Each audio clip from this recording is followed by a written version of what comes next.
সীতানাথ প্রেমানন্দে একবারে হরি হরি বলো।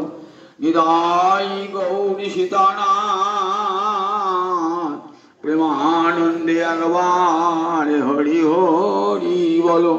নিতাই গৌরী সীতানাথ প্রেমানন্দে একবারে হরি হরি বলো।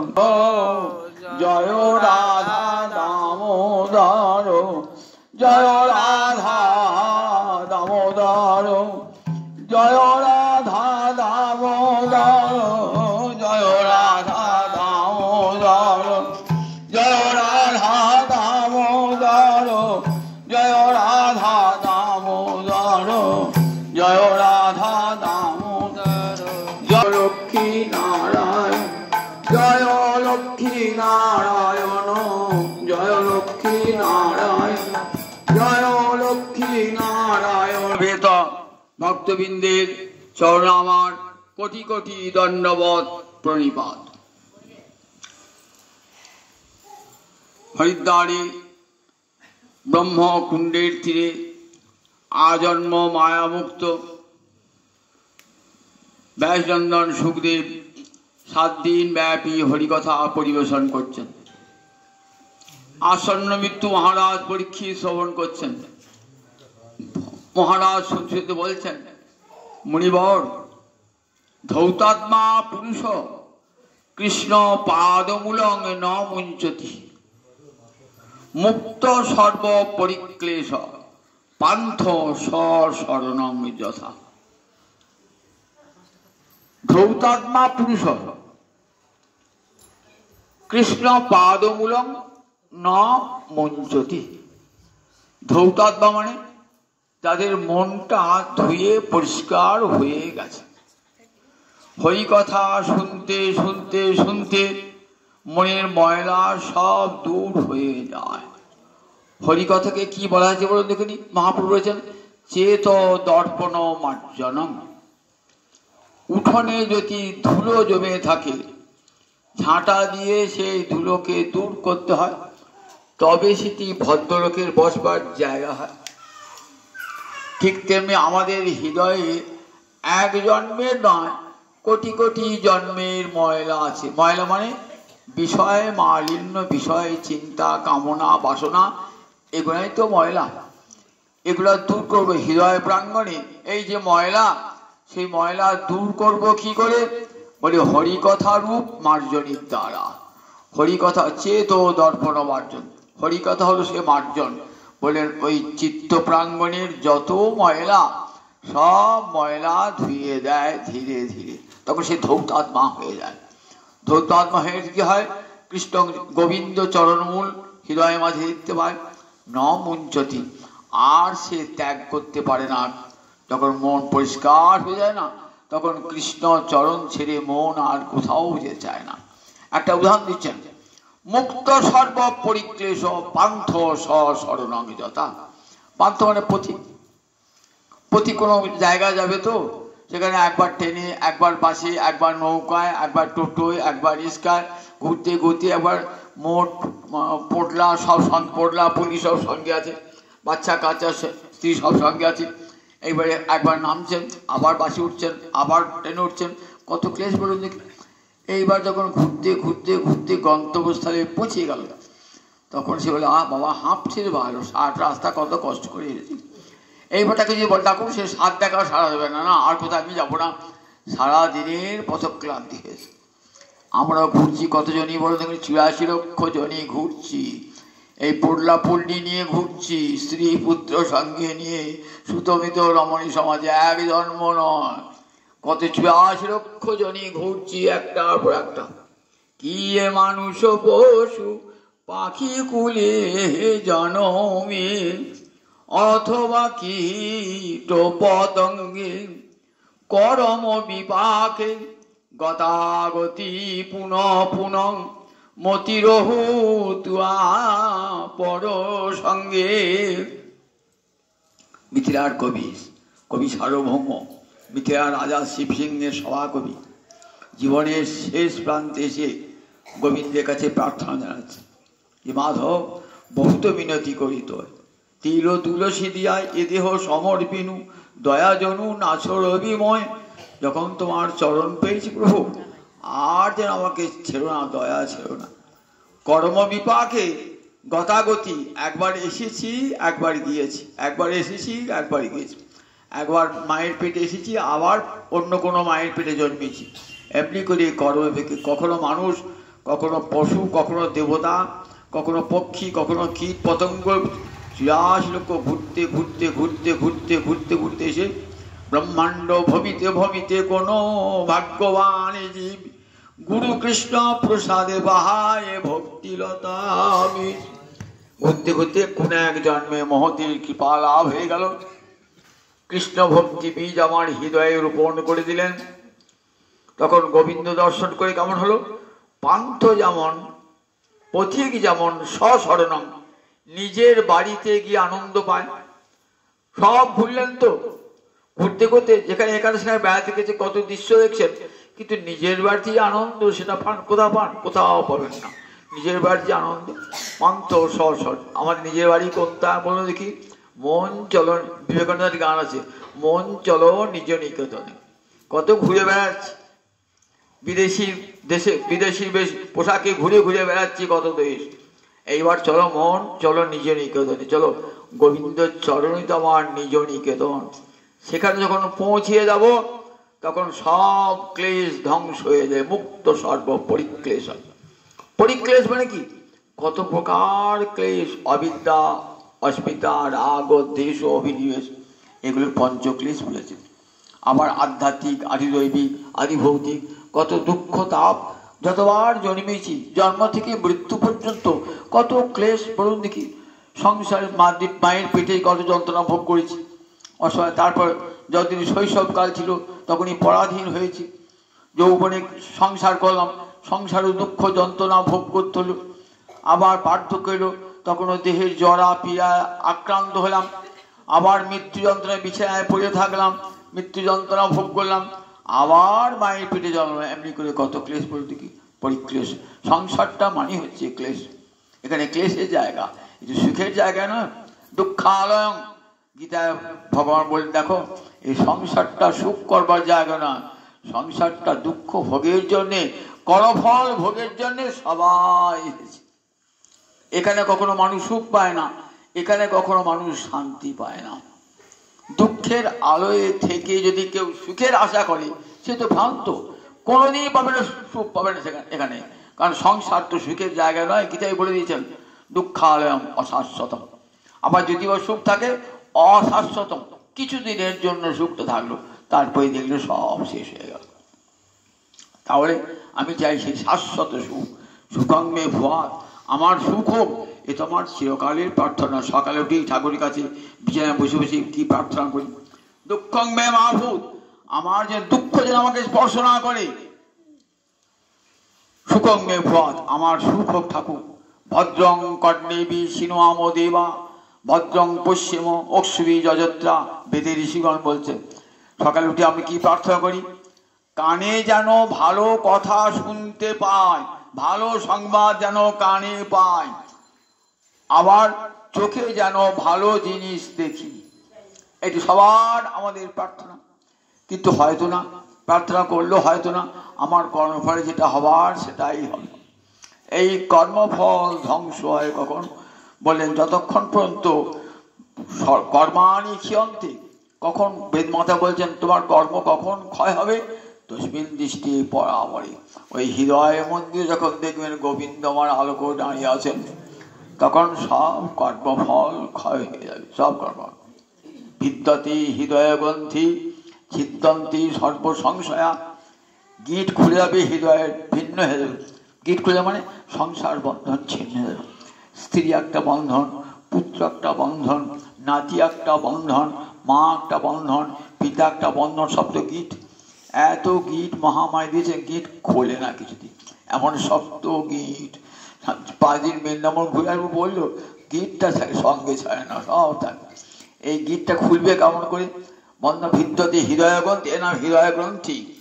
এই কামনা বাসনা আমাদের সব হৃদয় গ্রন্থি। বিদ্যতে হৃদয় গ্রন্থি কখন ভিন্ন হয়ে যাবে? বললেন তস্মিন দৃষ্টি বরাবরই বেদ মাতা বলছেন, দেখো পুত্র, তখন তোমার সব গ্রন্থি ভিন্ন হয়ে যাবে। যখন হৃদয়ে পরমাত্মা পরব্রহ্ম শ্রীহরিকে দর্শন করবে, তখন আপনা আপনি তোমার সব গিট খুলে যাবে, সংসার বন্ধন ছিন্ন হয়ে যাবে। তখন বুঝবে কশ্যকে পতিপুত্রাত্মা মোহয়ে ভূমিকর, কে কার পতি, কে কার পুত্র, কারোর সঙ্গে কারো কোনো সম্পর্ক নয়। একটা মায়ার সম্পর্কে জড়িয়ে পড়ে আমরা কাঁদছি, মায়ার সম্পর্কে কখনো সুখ পাচ্ছি, কখনো দুঃখ পাচ্ছি। কশ্যকে পতিপুত্রাদ্যা, কে কার পতি, কে কার পুত্র, কার সঙ্গে কারো কোনো সম্পর্ক নাই। আমার বাবা এসেছেন আমাকে পুত্র রূপে, তিনি তার কর্মফল ভোগ করেন। মা এসেছেন আমার পুত্র পেয়ে কর্মফল ভোগ করবার জন্য। আমিও পিতামাতাকে পেয়েছি আমার কর্মফল ভোগ করবার জন্য, ভাই বোনকে পেয়েছি কর্মফল ভোগ করবার জন্য। তাহলে সবাই যে সম্পর্কে জড়িয়ে পড়েছি, প্রত্যেকেই আপন আপন কর্মফল ভোগের জন্য। কর্মফল ভোগান্তে আবার সব চলে যাবো। এই জীবনটাই তো একটা যাত্রা, ট্রেনে চেপেছে হাওড়া যাবেন, কারোর প্রতিমধ্যে বলে পাটুলিতে নেমে যাবো আমি, কে বলে পূর্বস্থলীতে নেমে যাবো আমি। যার যেমন কর্মফল শেষ হয়ে গেল, গন্তব্যস্থল শেষ হয়ে নিয়ে পড়ল। এমনি করে করে আমরা যতক্ষণ পর্যন্ত গোবিন্দ চরণে না পৌঁছাচ্ছি ততক্ষণ শান্তি নাই। তাই পান্থ সরং যথা। মহারাজ পরীক্ষিত শুনে চলেছেন, যিনি গোবিন্দ চরণ পেয়েছেন মায়ের পেটে, গোবিন্দ চরণ পেয়েছেন, কৃপা পেয়েছেন, কতখানি কৃপা পেয়েছেন গোবিন্দ চরণে। বুঝেছেন কৃষ্ণ কৃপা না পেলে সব দুঃখে নিরসন হয় না। বলছি মণিবর প্রাণ ভরে বলুন হরি কথা। সংসার জ্বালা মানুষের বড় কষ্টের জায়গা, এখান থেকে মানুষকে আমাকে পরিত্রাণ পাবে। বলছেন শোনো মহারাজ, কৃষ্ণ ভক্তি এমন একটি বস্তু না, সংসারে থাকলেও সংসারের তাপ তোমাকে স্পর্শ করতে পারবে না। বাদ্যমানপি মদভক্ত বিষয়ী অজিতেন্দ্রিয় প্রায় প্রগলভয়া ভক্তা বিষয়ী নাভিভূতি। একাদশ স্কন্ধে উদ্ধবকে ভগবান বলছে। উদ্ধব ভগবানের প্রিয় ভক্ত, প্রিয়তম ভক্ত। তিনজন হরিদাস আছে তো, তিনজন হরিদাস কে কে? একজন মহারাজ যুধিষ্ঠির, একজন উদ্ধব, আর একজন গিরিরাজ গোবর্ধন। এই তিনজনকে বলা হয় হরিদাস। শাস্ত্রে এই তিনজন হলেন হরিদাস, মহারাজ যুধিষ্ঠির, উদ্ধব আর গিরিরাজ গোবর্ধন। উদ্ধব ভগবানের সম্পর্কে খুড়তুতো ভাই, দেবভাগের পুত্র, আবার গোবিন্দের একান্ত প্রিয়তম ভক্ত। সেই উদ্ধবকে যাবার আগে বলে যাচ্ছেন ভাগবতে একাদশ স্কন্ধে যে দেখো উদ্ধব, সংসারটা তো দুঃখের জায়গা বটে, কিন্তু দুঃখের জায়গাতে থাকলেও যদি অন্তরে কৃষ্ণ ভক্তি, আমার যদি ভক্তি থাকে না, তাহলে সংসারে দুঃখ তাপ তোমাকে স্পর্শ করতে পারবে না। আমার ভক্ত অনেক সময় সংসার করতে বাধ্য হয়, বাধ্যমানপি মদভক্ত, উপায় থাকে না, সংসার করতে হয়।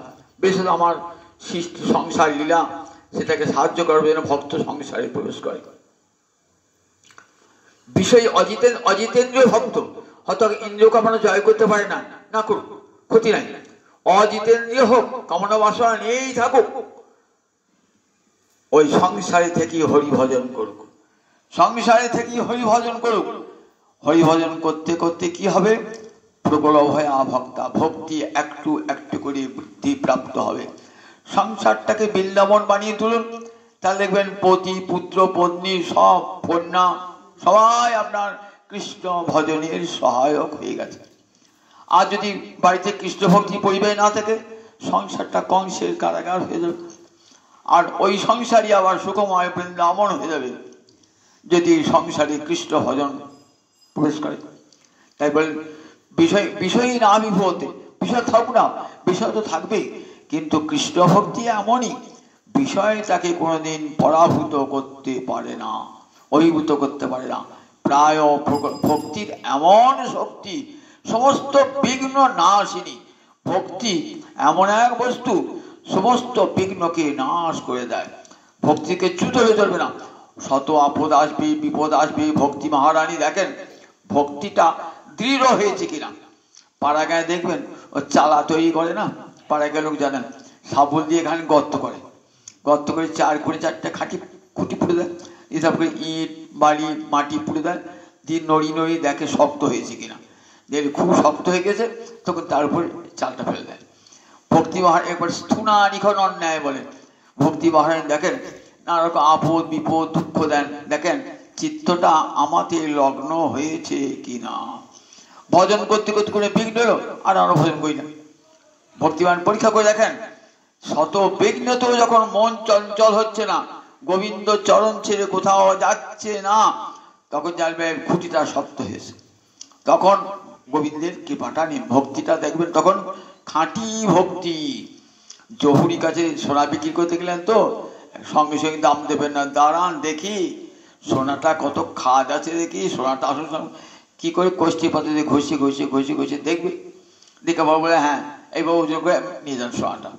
ভগবানও ঠিক তেমনি, আমি হা গৌ হানি তাই মুখে কাঁদছি, সত্যিকারে মনে কাঁদছি কিনা একটু গোবিন্দ আমার দেখে নেবেন। দেখে নিয়ে কষ্টি পাত্রে ঘষি ঘষি যখন জানবেন, তখন তাকে সব ক্লেশ থেকে মুক্ত করে নিজ চরণ টেনে নেবেন। বাধ্যমানবী আমরা মনে করি লোকটা সংসারী, ওরা আবার কৃষ্ণ ভক্তি। আমরা দেখি চৈতন্য ভাগবত, সেখানে এক ভক্তের কথা দেখতে পাই। চৈতন্য ভাগবত কার লেখা? বৃন্দাবন দাস ঠাকুর প্রথম বাংলা ভাষায় চৈতন্য ভাগবত রচনা করেন। বাড়ি কোথায়? দেনুর পুরসুরি, নাম শুনেছেন তো? মন্তেশ্বরের কাছে দেনুর পুরসুরি। আর বৃন্দাবন দাসের আগে যারা চৈতন্য চৈ রচনা করেছেন সব সংস্কৃত ভাষা। বৃন্দাবন দাস ঠাকুর প্রথম অতি সহজ সরল বাংলা ভাষায়। চৈতন্য চৈতন্য তো বড় কঠিন, সবাই পড়তে পারে না, বুঝতেও পারে না, কারণ দার্শনিক কাব্য তো বুঝতে পারে না। কিন্তু বৃন্দাবনের চৈতন্য ভাগবত আর লোচন দাসের চৈতন্য মঙ্গল খুব সহজ সরল সাদা মাটা ভাষায়। কিরকম? কীর্তিবাস যেমন রামায়ণ রচনা করেছেন, কাশিরাম দাস যেমন মহাভারত রচনা করলেন। 4 পর্যন্ত পড়া মেয়েরাও তখনকার দিনে পড়াশোনা করতো, মেয়েরা লেখাবার জানতো না, বেশি 4-5 পর্যন্ত পড়তো। সেই পড়ে পড়ে গোটা রামায়ণ মহাভারত তার শেষ করতো। প্রতিদিন বাড়িতে সন্ধ্যাবেলায় বিকালবেলায় দেখবেন বাড়ির বয়স্ক মেয়েরা বসে বসে ওই একটি চৌকির উপর বসে রামায়ণ নামে রেখে পাশে একটি ধূপকাঠি জ্বালিয়ে একটি প্রদীপ জ্বলছে আর বসে বসে রামায়ণ পাঠ করতো। এটাই ভারতবর্ষের সংস্কৃতি ছিল, কালের সংস্কৃতি ছিল। এখনকার মেয়েটা টিভি দেখে আর তো রামায়ণ পড়ে না, মহাভারত রামায়ণ জানেও না, রামায়ণ কি মহাভারত অনেকে শোনেও না, রামায়ণ কি মহাভারত। অথচ রামায়ণ মহাভারতকে না জানলে ভারতবর্ষকেই জানা যায় না।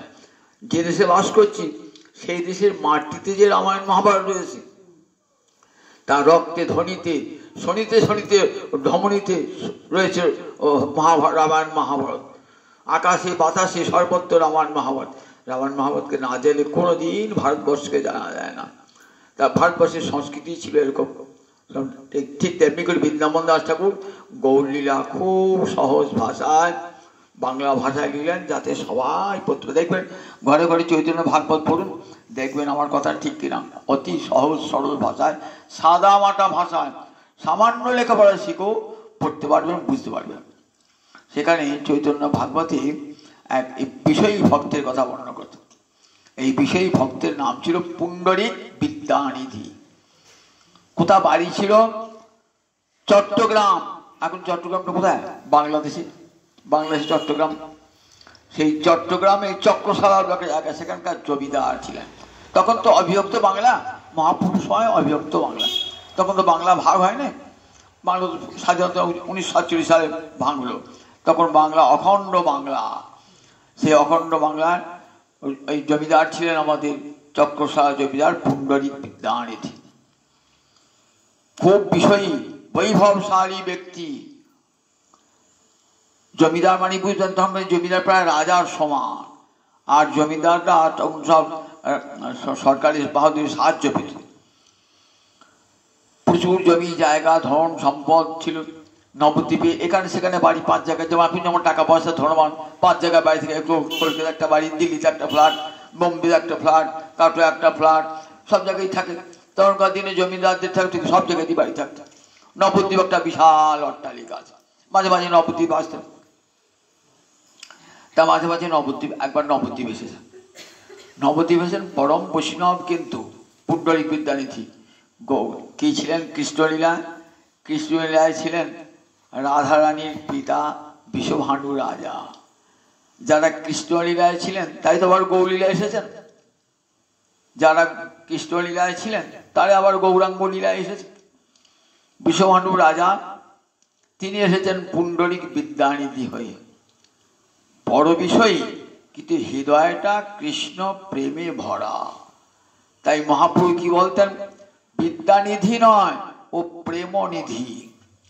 বিদ্যানিধি কাকে বলতেন? সংস্কৃত সাহিত্যে সুপণ্ডিত ছিলেন, তাই উপাধি পেয়েছিলেন বিদ্যানিধি।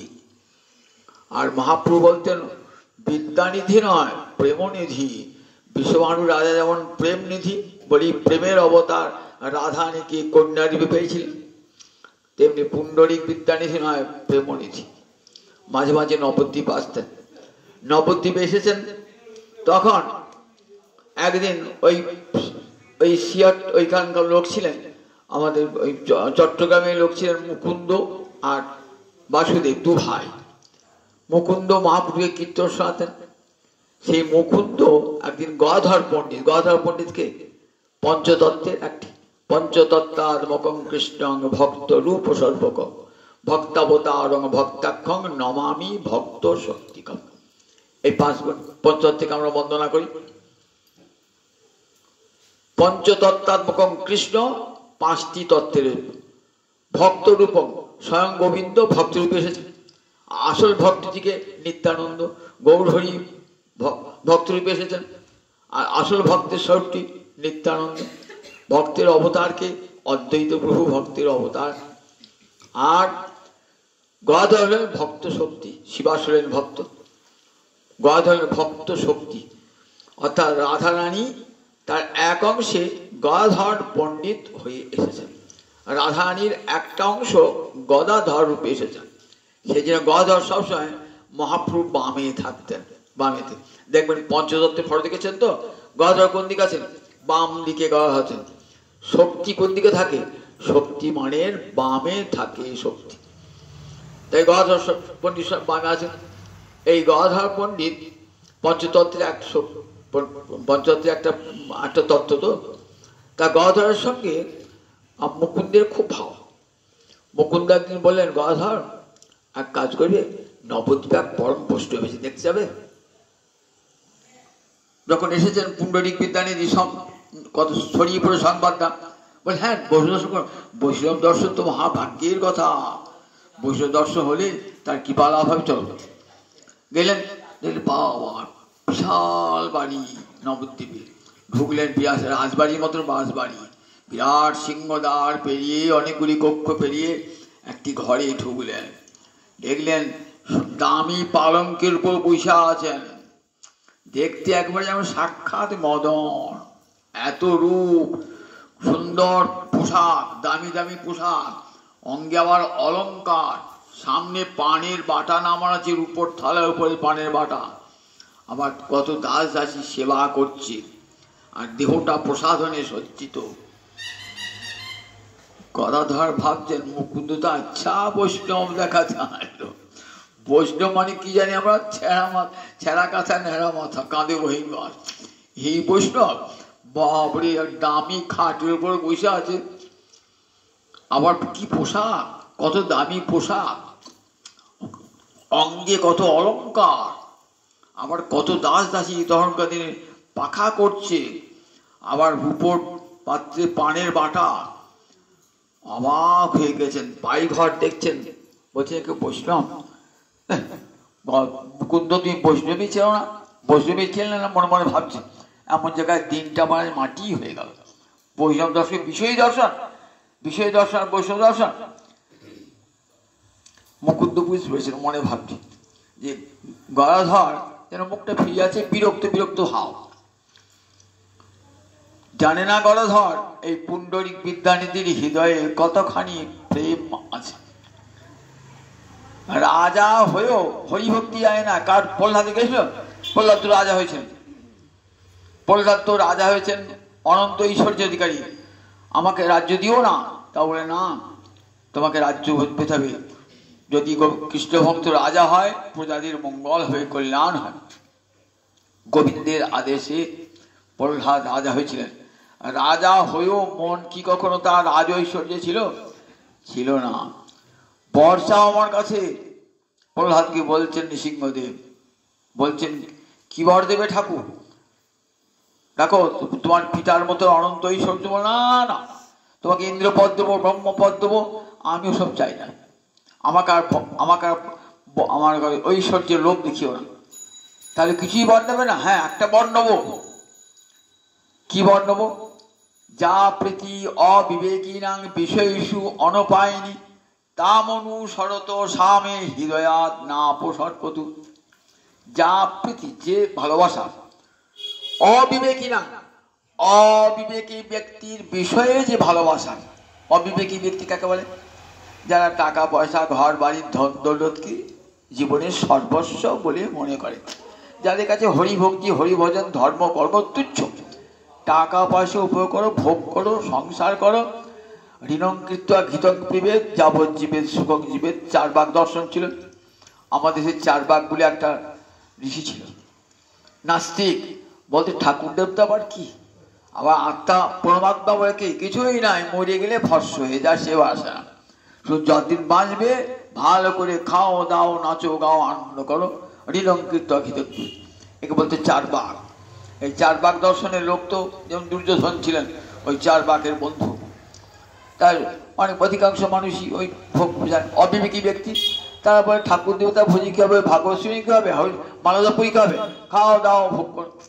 তাদের যেমন বিষয়ে যেমন ভালোবাসা, টাকা পয়সা উপায় যেমন ভালোবাসা, ওই বিষয়ী ব্যক্তির বিষয়ে যেমন ভালোবাসা, তোমার চরণ কোমরে যেন আমার সেই রকম ভালোবাসা হয়। বিষয়ী ব্যক্তি রাত্রে শুয়ে শুয়ে স্বপ্ন দেখছে, টাকার স্বপ্ন, অর্থের স্বপ্ন দেখছে। আমি যেন শুয়ে শুয়ে শয়নে স্বপনে তোমাকে দেখি।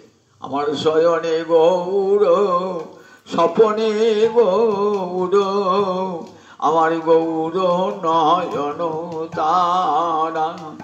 আমার জীবনে গৌর, মরণে গৌর, গৌর গলার হারা। দাস নরহরি সরকার ঠাকুর এই দুদিন উৎসব হবে, বটডাঙ্গার উৎসব, এই একাদশী। নরহরি বলছেন আমার শয়নে গৌর, স্বপনে গৌর, আমার গৌর নয়ন তারা। আমার জীবনে গৌর, মরণে গৌর, গৌর গলার হারা। শয়নে গৌর স্বপনে গৌর কাদের হয়? ভক্তজনের হয়। শয়নে গোবিন্দ স্বপনে গোবিন্দ ভক্তজনের হয়। ওই রকম ভালোবাসা যেন আমার তোমার তো হয় প্রভু, এই বরটা দাও। দেখেছিলাম বর চাইলেন না। ধ্রুব রাজা হলেন, বললেন বর চাও। বরটা দিন এসেছি তো, তা বললে প্রভু কোনো বর চাই না, তা একটা বর দাও, তোমার ভক্তের সঙ্গ যেন জন্ম জন্মান্তর হয়। কেন? ভক্তের সঙ্গে বসে আমি তোমার কথার আস্বাদন করব, আর কিছু চাই না। তোমার কথা শুনতে শুনতে আমি সংসার সাগর পার হয়ে যাব। প্রহ্লাদ বলেন প্রভু সংসার সাগরে ভয় আমি করি না, তোমার নাম করতে করতে আমি সংসার সাগর পার হয়ে যাব। দেখুন বিষয়ে ভালোবাসা, বিষয় রয়েছেন কিন্তু বিষয় ভালোবাসা নেই। মহারাজ অম্বরীশ দেখুন অনন্ত ঐশ্বর্যের মধ্যে রয়েছেন, কিন্তু সবই মন কৃষ্ণ পদারবিন্দয়, মন গোবিন্দ চরণে। আমাদের মন যেমন বিষয়ে, মহারাজ অম্বরীশের মন কোথায়? গোবিন্দ চরণে। বচাংশী বৈকুণ্ঠ গুণ বর্ণনে, অবসর পেলে কি করতেন? গোবিন্দ গুণ বর্ণনা। যদি কেউ থাকতেন রাজসভার মন্ত্রী বলে কৃষ্ণ কথা বলো, এখন তার রাজকার্য নয়, কৃষ্ণ কথা বলো শুনবো, নিজেও বলতেন কৃষ্ণ কথা, শুনতেন কৃষ্ণ কথা। এমনি করে 11টা ইন্দ্রিয় দিয়ে কৃষ্ণ সেবা করতেন। এত রাজ ঐশ্বর্য। আমরা বলি সময় পাই না তো, পাঠ তো শুনতে যাবো।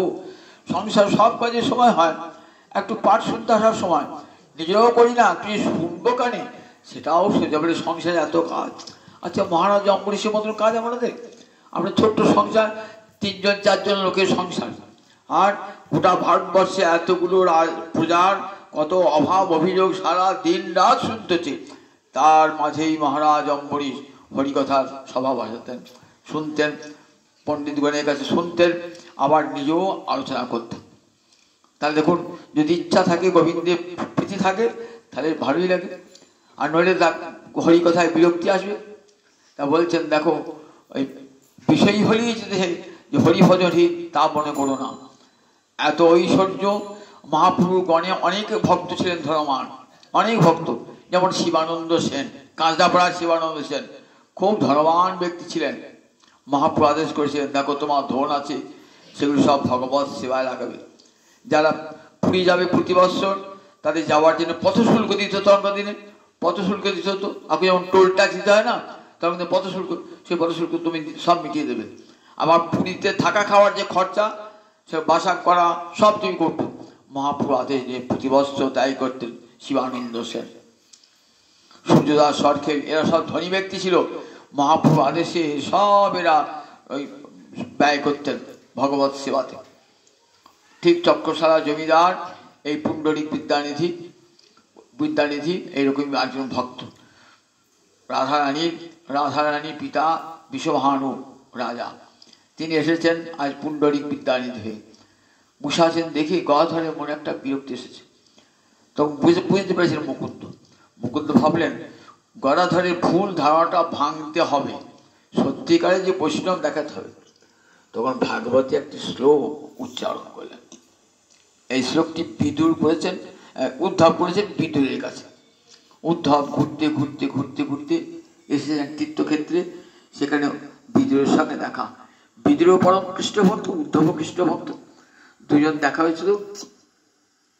দেখা হয়ে বলছেন, অহো বকিয়াং স্তনকাল কূটং জিঘাংসয়া অপি অপায়ত অসাধ্যি লেভে ধাত্রু চিতাঙ্গবতী কংবা দয়ালুং শরণং প্রজেম। অহো বকি, বকি মানে বকাসুরের ভগিনী কে পুতনা, বোকাকে বলা তো বকি, পুতনাকে অহো বকি। অহ পুতনা, তোমার কি ভাগ্য পুতনা, অহ বকি। জং স্তনকাল কূটং জিঘাংসয়া অপায়ত, তুমি যাকে স্তনবৃন্তে কালকূট বিষ মাখিয়ে অপায়ত পান করিয়েছিলে, তুমি ছিলে অসাধ্যী। তোমার কাজ কি ছিল না শিশুর রক্ত পান করা। মা হয়ে তুমি শিশুর রক্ত পান করেছ। কংসের নির্দেশ মেনে 10 দিনের কম 10 দিনের বেশি যত শিশু আছে সব শিশুর রক্ত তোমাকে পান করতে হবে, এটাই আদেশ ছিল পুতনার প্রতি কংসের। পুতনা সেই আদেশ পালন করছেন। ব্রজমণ্ডলে মথুরা মণ্ডলে 10 দিনের কম বা 10 দিনের বেশি যত শিশু দেখেছেন সেই শিশুর রক্ত পান করেছেন। মা হয়ে শিশুর রক্ত পান করেছেন। দেখাচ্ছেন পুতনার মতন পাপী জগতে আর দ্বিতীয় নাই। একটা নরঘাতকও নয়, নরঘাতকও এত বড় পাপী নয়, আবার মা হয়ে শিশুর রক্ত পান করেছে। আবার দেখুন কৃষ্ণকে কি করেছেন, কোলে তুলেছেন মারবার জন্য। কি করেছেন, আদর করে মায়ের ছলে কোলে নিয়েছেন।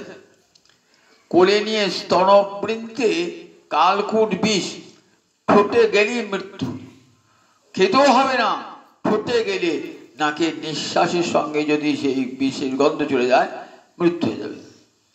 স্তনকালকূট নিয়ে গেছে, যে ওই যশোদা নন্দনন্দনকে কোলে নিয়ে ওই স্তনবিন্দু পুটিয়ে যেন বিশ্বাস করতে পারি নারায়ণীর বেশে গিয়েছেন, লক্ষ্মীর বেশে গিয়েছেন, রাক্ষসী বেশে যান নাই, অপূর্ব সুন্দর রমণী।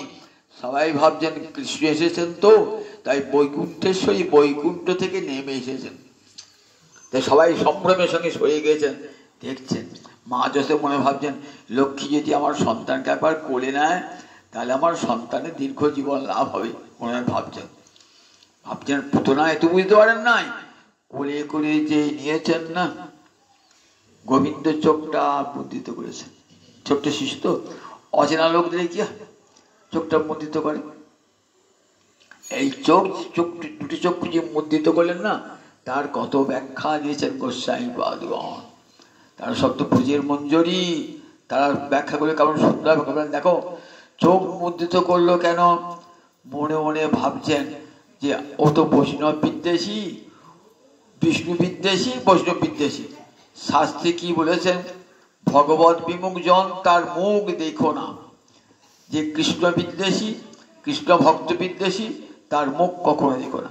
নট্ট ঠাকুর আমাদের লোচন দাস বলছেন না, নিতা যে দেশে নিতাই নাই সে দেশে না যাব, নিতায় বিমুখ জনার মুখ না হেরিব। যে দেশে নিতাই নাই সে দেশে যাব না, আর নিতাই বিমুখ জনার মুখ না হেরিব। যে ভগবানকে ভালোবাসে না তার মুখই দেখবো না। তা গোবিন্দ ভাবছেন পুতনা তো অনেক শিশু হত্যা করেছে, ও আমাকেও বিদ্বেষ করে, ওর মুখ দেখবো না। আর বলছে না না, ভাবছেন ও তো মায়ের বেশে এসেছে, মায়ের বেশে এসেছে, তা আমি যদি ওদিকে তাকাই না ও রাক্ষসী বেশটা ধরা পড়ে যাবে সঙ্গে সঙ্গে। সবাই এখানে আমার মা পর্যন্ত মূর্ছিত হয়ে প্রাণ পরিত্যাগ করবেন। তাই চোখটা খুলছেন না। চোখটা আমি চোখ খুলে তাকালি ওর ওই কপট বেশটা ধরা পড়ে যাবে। আবার ভাবছেন না, বলছেন যখন কাউকে কি দান করতে হয় না তখন চিন্তা করে মানুষ, আচ্ছা কি দেওয়া যায়, কি দেওয়া যায়। মানুষ ভাবছেন ও তো মায়ের বেশে এসেছে, আমাকে তো আদর করে করে তুলে নিয়েছে, দুধ খাওয়ার ছল তো করেছে, তাহলে কি দেওয়া যায় ভাবনা চিন্তা করছেন। চক্ষু মুদ্রিত করে, চোখটা মধ্যে করে খাওয়াচ্ছেন তো, ও বাবা এইটুকু ছেলে স্তন চূষণ করেই যাচ্ছে, কিছু মরলো না তো। ভাবছেন যেমনকার তেমনি। শুধু তাই নয়, এমন করে স্তন ধরে টান মারছে, আমার প্রাণটাকেই তো টানছে। মঞ্চ মঞ্চ ছেড়ে দাও, ছেড়ে দাও, তোমাকে আর দুধ খেতে হবে না।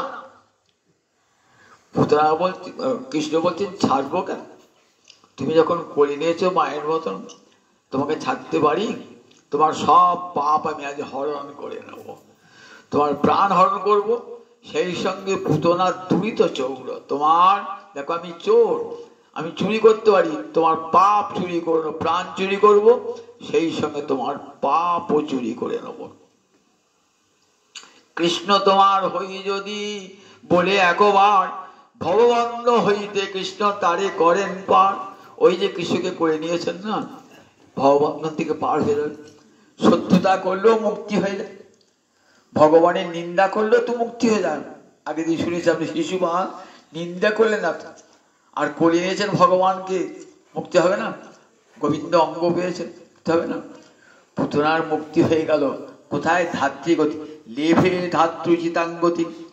আমার গোবিন্দ এত করুণাময়, বিষ দিয়ে মারতে গেল, আর তাকে কি দান করলেন? ধাত্রীগতি। ধাত্রী মানে ধাইমা, মায়ের সমান। আগেকার দিনে তো নার্সিংহোম ছিল না, ঘরে ঘরেই সন্তান হতো, ধাইমারা প্রসব করাতেন। তা ধাইমা একটা মা, পঞ্চমাতার মধ্যে 5টা মা, তার মধ্যে ধাইমা একটা মা। আমার ধাইমাকে মায়ের সমান সম্মান দান করতাম। তা ধাইমা মা যশোদার কাছে কাছে থাকবে, ধাইমা সেবা করবে। কত বড় গতি লাভ করলে? লিভে ধাত্রী হিতাঙ্গতি। উদ্ধব কাঁদতে কাঁদতে বলছেন আমার গোবিন্দের মতন এমন দয়ালু জগতে আর কি আছে? গোবিন্দ গঙ্গা দয়ালু শরণং ব্রজেমন। আর কোন দয়ালু ভগবানের শরণ গ্রহণ করবো, যে বিষ দিলে অমৃত দেয়? কাকে দিলেন, কোথায় দিলেন? বলেন তা গোলকে, বৈকুণ্ঠ থেকে 50 কোটি যোজন ঊর্ধ্বে গোলকে ধাত্রীগতি দান করলেন পুতনাকে। যে পুতনা শিশু রক্ত পান করেছিল, জগৎকে দেখাচ্ছেন পুতনা যে দেখো আমার মতন পাপ জগতে কেউ করে নাই। তোমরা পাপ করেছো, প্রত্যেক মানুষই একটা একটু পাপ করে ঠিকই, কিন্তু আমার মতন পাপ আর কেউ করে না। আমি কেমন পাপ করেছি দেখো, শিশু রক্ত খেয়েছি মা হয়ে। আমাকে যখন গোবিন্দ কৃপা করেছেন, তখন ওই জগতের জীব তোমরা চিন্তা করো না, একবার গোবিন্দ যত পাপই করে থাকো গোবিন্দ চরণে একবার স্মরণ করো। হে গোবিন্দ, তোমার পাপ হং পাপ কর্মহং পাপাৎ মা পাপ সম্ভব যাই মান মধুসূদন। হে গোবিন্দ, হে পুণ্ডরীকাক্ষ গোবিন্দ, আমি তো পাপ, সাক্ষাৎ পাপের মূলত আমি, পাপ থেকে আমার জন্ম। প্রভু প্রভু তুমি আমাকে আমার সব পাপ হরণ করে নাও। পুতনার পাপ যখন হরণ করেছে প্রভু, আমার সব পাপ তুমি হরণ করো, পরমাদের গ্রহণ করবেন তিনি। পুতনাকে যখন কৃপা করতে, তাই গঙ্গা দয়ালুং শরণং। এই শ্লোকটা যেই উচ্চারণ করেছেন না, একবারে খাট থেকে পড়ে গেলেন হা কৃষ্ণ বলে কাঁদতে কাঁদতে। পুণ্ডরিক বিদ্যানিধি শ্লোকটা শুনে খাট থেকে পড়ে গেলেন একবারে। কোথায় পানের ওই ডাব্বর সব উল্টে গেল, রেখাবি উল্টে গেল, একবারে উল্টে পড়লেন কোথায়, নয়ন জলে ভাসছেন আর হা কৃষ্ণ কাঁদছেন ওই শ্লোকটি শুনে। তখন গদাধর মনে মনে ভাবছেন, ছি ছি, এ আমি কি করলাম, এ আমি করলাম। বৈষ্ণবের প্রতি মনে মনে যদি বিদ্বেষ পোষণ করা হয় সেটাও তো পাপ, সেটা তো পাপ। মনে মনে বিদ্বেষ পোষণ করেছি, বাইরে কিছু বলে নেই, মনে মনে বিরক্তি অনুভব করেছি। তখন কি করলেন, তখন মুকুন্দ ছুটে গিয়ে ধরেছেন, ধরেছেন, আবার বলো মুকুন্দ, আবার বলো, অহো বকিয়াং স্তনকাল গুটাং জিগাংসায়া অপি অপায়দ অপি অসাধ্যি লেভে ধাত্রুচিতাঙ্গতি কংবা দয়ালুং শরণং ব্রজম। আবার সেই ভাগবতের বাড়ি উচ্চারণ করছেন।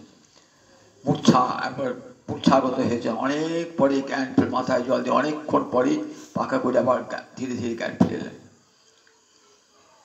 সুস্থ হলেন। পরিচয় দিলেন, বললেন এই গদাধর পণ্ডিত শ্রীহট্ট বাড়ি, মাধবাচার্যের পুত্র ইনি গদাধর পণ্ডিত মহাপ্রভুর সঙ্গে থাকেন। সব পরিচয় দিলেন। মনে মনে সমস্ত অপরাধে ক্ষমা প্রার্থনা করি গদাধর এলেন। এসে মহাপ্রভু বলছেন, প্রভু আমি বড় অপরাধ করে ফেলেছি আজকে। পুণ্ডরিক বিদ্যানিধিকে আমি চিনতে পারি নাই, আমি তাকে বিষয়ী বলে মনে মনে অবজ্ঞা করেছি। এখন আমার তাহলে কি করতে হবে? বৈষ্ণব অপরাধ তো বড় অপরাধ। বৈষ্ণব অপরাধ মনে মনে যদি বৈষ্ণব অপরাধ করা হয়, বৈষ্ণব অপরাধ কি ভয়ঙ্কর অপরাধ। সনাতন গোস্বামী পাদ মঞ্জরিত, তা মঞ্জরি দেহে চিন্তা করছেন রাধা মাধবের একটি অপূর্ব লীলা। বৃন্দাবনে বসে কি চিন্তা করছেন? রাধা রানী এসেছেন ফুল তুলতে যমুনার তীরে, গোবিন্দ পাশে লুকিয়ে আছে। দেখছেন রাধা রানী ফুলের ডালটার নাগাল পাচ্ছে না। তখন গোবিন্দ অনেকক্ষণ চেষ্টা করে রাধারানী ফুলের ডালটা নাগাল পেলেন না। তখন গোবিন্দ এসে বলছে, রাধারানী আমি ফুলের ডালটা নামিয়ে ধরি, তুই ফুলটা তোলো। বলে বেশ। ডালটা গোবিন্দ চেপে ধরেছে আর রাধারানী ফুল তুলছে। গোবিন্দ ভাবছেন এবার ডালটা ছেড়ে দিই, দেখি কি হয়। ডালটা যে ছেড়ে দিয়েছে না, আর রাধারানী উল্টি পড়ে গেছে। গোবিন্দ ডাইনায় হাসছেন। এই গোবিন্দের লীলা দর্শন করে না, লীলাটা ধ্যানে দর্শন করছেন। ধ্যানে দর্শন করতে করতে হেসে উঠেছেন। হেসে উঠলেন সনাতন গোস্বামী পাদ। ধ্যানে দর্শন করেছেন, ওই লীলা দর্শন, গোবিন্দের লীলা দর্শন করে হেসে উঠেছেন। সেই সময় এক বৈষ্ণব এসেছেন সনাতনকে, সনাতন দেখা করতে। বৈষ্ণবের পা দুটি খোঁড়া, দেখানো নাই আমার কাছে কে এসেছে, ধ্যানমগ্ন তো, দেখানো নাই।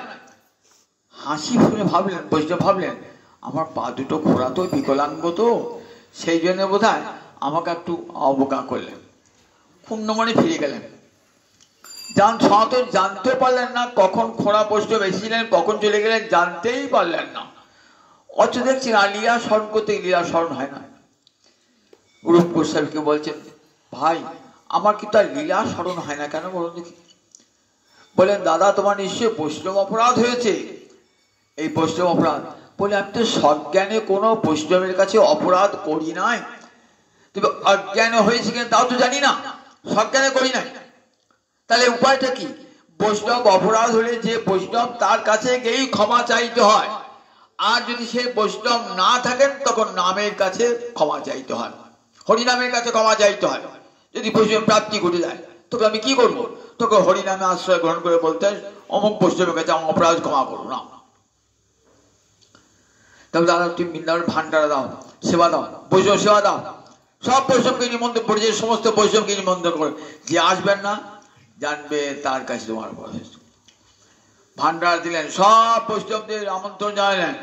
ওর খঞ্জে বাবাজি এলেন না, বললেন দাদা ওর কাছেই তোমার অপরাধ হয়েছে। গিয়ে বাবাজির কাছে বলছেন, বাবাজি আমার অপরাধ হয়ে গেছে। নয় কি অপরাধ হয়েছে? তুমি আমাকে দেখে যে হাসলে, তোমাকে হাসলাম, কখন হাসলাম? তখন বলছেন, ও যে ওই থেকে আমার লীলা আর লীলা স্মরণ হয় না। সেদিন জানো আমি একটা লীলা ধ্যান করছিলাম, যে গোবিন্দের যে লীলাটি বলেছেন না, তখন সেই খঞ্জ বাবাজিও ভাবছেন আমিও তো অপরাধ করে ফেললাম, আমিও তো সনাতনকে ভুল ভেবেছি, সেটাও তো আমার অপরাধ হয়েছে। দুজন দুজনের চরণে পড়ে গলাগলি করে অপরাধ ক্ষয় হলেন। জগৎকে দেখালেন যে বৈষ্ণব অপরাধ কি ভয়ঙ্কর অপরাধ, বৈষ্ণব অপরাধ। গদাধর এসে বলছেন মহাপ্রভুকে, প্রভু আমি তো অপরাধ করে ফেলেছি, তা মনে মনে একটা ঠিক করে ফেলেছি, তোমার কাছে অনুমোদন চাইছি। কি ঠিক করেছ? যে ওই গদাধর পণ্ডিতের কাছে আমি দীক্ষা গ্রহণ করব। তখন গদাধর দীক্ষা হয় না, দীক্ষা গ্রহণ করব। আর দীক্ষা গ্রহণ করলে কি হয়?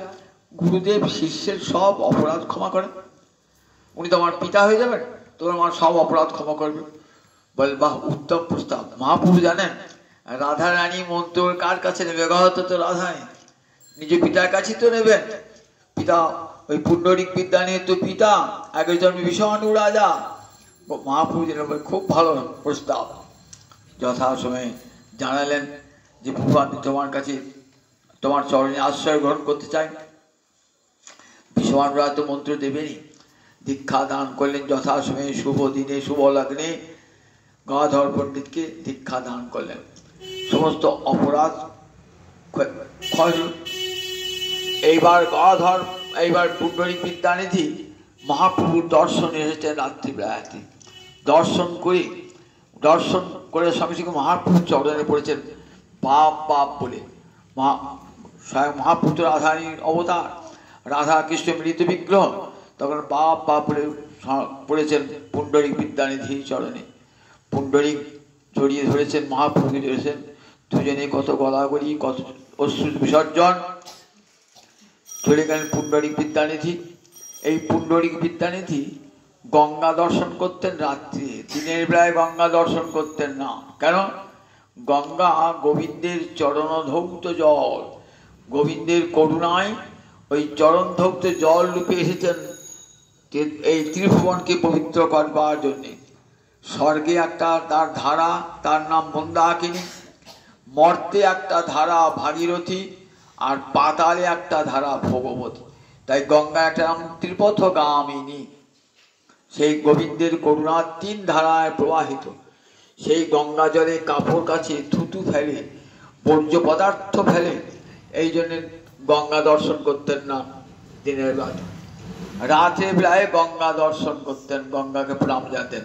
দেবী সুরেশ্বরী ভগবতী গঙ্গে, ত্রিভুবন তারিণী তরল তরঙ্গে, শঙ্কর মৌলি নিবাসিনী বিমলে, মমতী রাস্তাঙ্গে তব পদ কোমলে। সুরেশ্বরী দেবতারাও তোমাকে ঈশ্বরী বলে পূজা করে।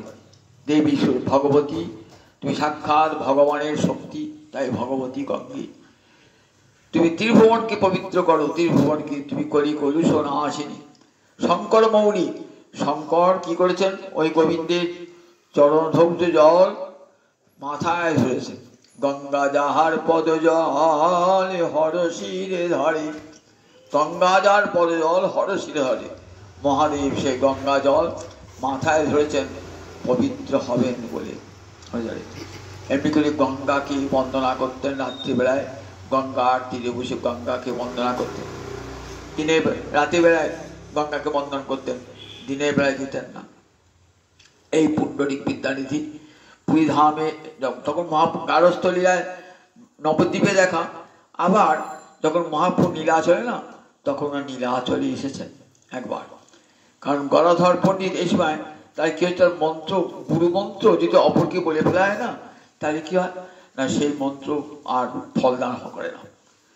গুরু মন্ত্র যদি অপরকে বলা হয় না, বলছেন প্রকাশাৎ বীর্যহানি, মন্ত্রের শক্তি হয়ে যায়।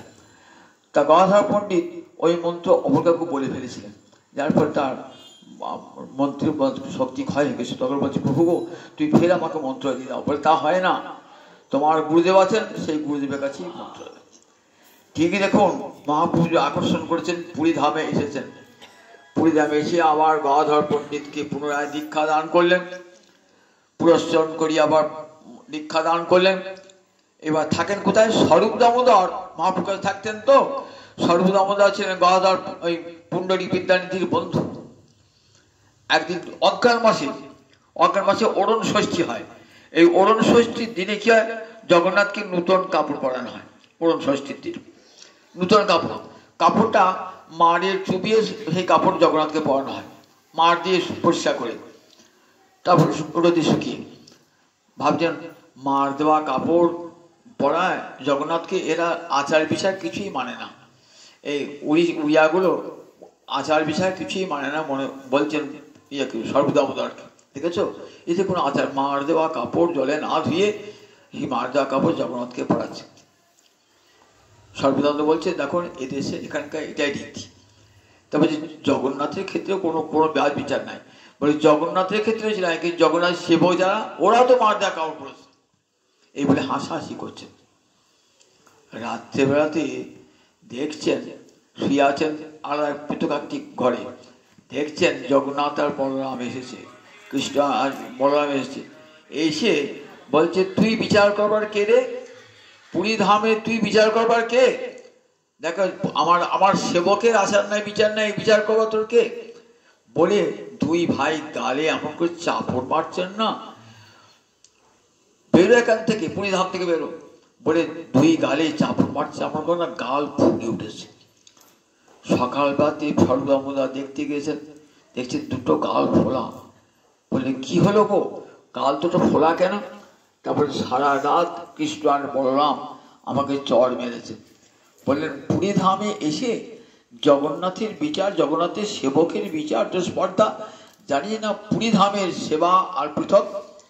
রামানুজাচার্য এসেছিলেন যে জগন্নাথের উড়িয়াতে আচার বিচার নাই, যথারীতি শাস্ত্রীয় নিয়মে পূজা হবে।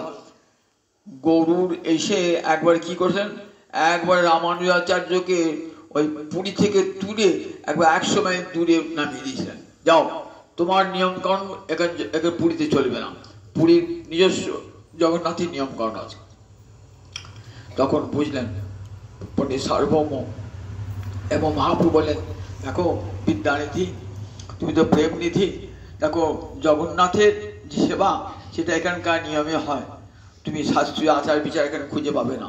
আর জগন্নাথের বা জগন্নাথের সেবকের সমালোচনা করতে নাই, সেটাই তোমাকে শিক্ষা দান করলো। পুরী ধাম এখানে ব্রহ্মধাম, কলির ঠাকুর দারু ব্রহ্ম রূপে অবতীর্ণ হয়েছেন, শিক্ষা পেলেন সেখান থেকে, জগৎকে শিক্ষা দিয়ে গেলেন যে পুরী ধামের যে পূজা অর্চনা নিয়ে কোনো বিচার করো না। এইভাবে আমাদের পুণ্ডরীক বিদ্যানিধি আবার ফিরে গেলেন চট্টগ্রামে, চক্রশালায় ফিরে গেলেন। এরা সেবা ছিল লক্ষ্মী গোবিন্দের সেবা, এরা যারা বংশধর সব লক্ষ্মী গোবিন্দের সেবা। এই পুণ্ডরীক বিদ্যানিধির উদাহরণ দিয়ে দেখালেন শ্রীমৎ ভাগবত বৃন্দাবননাথ ঠাকুর যে বিষয়ে থাকলেও ক্ষতি নাই, বাধ্য মানবী মদ ভক্ত বিষয় অজিতেন্দ্রিয় প্রায় প্রগলভয়া ভক্তা বিষয়ী না বিভবতী। সংসারে থেকে যদি কৃষ্ণ ভজন করা হয়, বলে কৃষ্ণ ভজন হৃদয়ের সব মালিন্য দূরীভূত করে দেয়। বিষয়ী ব্যক্তির কৃষ্ণ ভক্তি কখনো নাশ হয় না। যদি একবার কৃষ্ণ ভক্তি হৃদয়ে প্রবেশ করে যায়, তাকে নাশ করবার ক্ষমতা আর নাই। কৃষ্ণ ভক্তির কোথাও পতন হয় না, জ্ঞানীর পতন হয়ে যায়। দেখবেন জ্ঞানী যোগী এরা যদি সংসারে থাকে, এদের ভজন হবে না, এদের দূর থেকে সংসার থেকে দূরে যায়। জ্ঞানী কখনো সংসার থেকে কৃষ্ণ ভগবত ভজন করতে পারেন না, যোগী পারেন না, কিন্তু ভক্ত পারে। সংসারে থেকে ভক্ত ভগবানকে ভজন করতে পারে। আবার ভক্তি দেখুন, মায়ের পেটে ভক্তি হয়, মায়ের পেটে কৃষ্ণ ভজন মায়ের পেটে হয়। প্রহ্লাদ মায়ের পেটে ভজন করেছেন, 5 বছরে ধ্রুব, 5 বছরের প্রহ্লাদ ভজন করেছেন। 5 বছরে জ্ঞান হয় না, যোগ হয় না, তপস্যা হয়, কিছুই হয় না। কিন্তু কৃষ্ণ ভক্তি যাদের 5 বছর হয়, 5 বছর বয়স হয়। সকল জাতির, সকল বর্ণের, সকল নরনারীর, ব্রাহ্মণ থেকে শূদ্র, চণ্ডাল, পাপিষ্ঠ, পুণ্যবান, সকলের ভক্তি হয়। কৃষ্ণ ভক্তি লাভ করতে হয় সকলে। কৃষ্ণ ভজনে সবে অধিকারী, নির্মাত্র অধিকারিতা। কৃষ্ণ ভজনে সবে অধিকারী, কুলেরও গৌরব নাই। প্রমাণানন্দ বলেছেন, বলে যে কৃষ্ণ ভজনে কুলের বংশের কথা বলে, নিতান্ত মূর্খ ভাই, নিতান্ত মূর্খ। তাই সংসারে থেকে কৃষ্ণ ভজন করুন, আমার মহাপ্রভু শিক্ষা। সংসার থেকে, সংসার এক পরম ধর্ম, গারস্থ আশ্রম সবচেয়ে বড় আশ্রম। এই আশ্রম আছে বলি, আর 3টা আশ্রম সন্ন্যাস বলুন, ব্রহ্মচর্য বলুন, সেগুলি সব আছে। কারণ সংসার আশ্রম আছে বলি। সংসার এমন একটা আশ্রম না, এটি দুর্গ। এখান থেকে ইন্দ্রজয়ও করা যায়, আবার গোবিন্দ ভজনও করা যায়। এই সংসারে থেকে সংসারকে বৃন্দাবন বানিয়ে তুলুন। এই সংসারে স্ত্রী, পুত্র, আত্মীয় স্বজন, সুতমিত রমণী সমাজী সকলকে নিয়ে কৃষ্ণ ভজন করলে জীবন ধন্য হয়ে যাবে, সার্থক হয়ে যাবে। জয় তাই, জয় তাই, জয় তাই, জয়।